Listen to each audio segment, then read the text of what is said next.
จังน้อย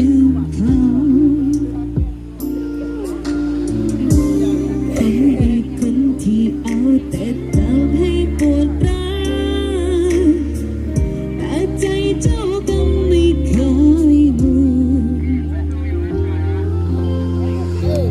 ใครจะอยากเป็นคนไม่ควรผิดที่ใจไม่ทำฉันมันไม่ควรรักใครเจ็บที่ใครเขาก็มองว่าเราหลายใจ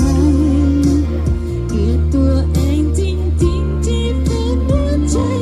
ไม่ได้ฉันยอมสองใจพอรักเธอ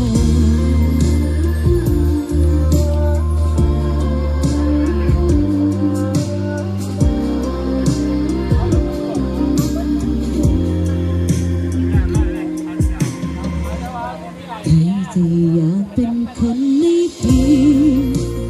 ผิดที่ใจไม่จำฉันมันไม่ควรรักใครเจ็บที่ใครเขาก็มองว่าเราหลายใจ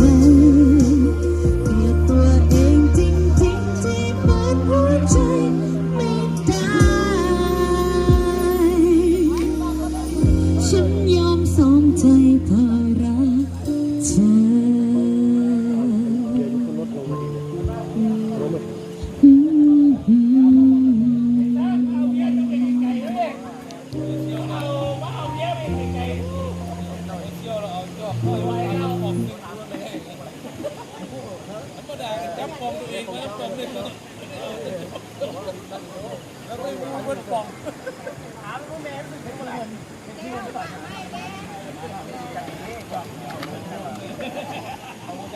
มาห้องแม่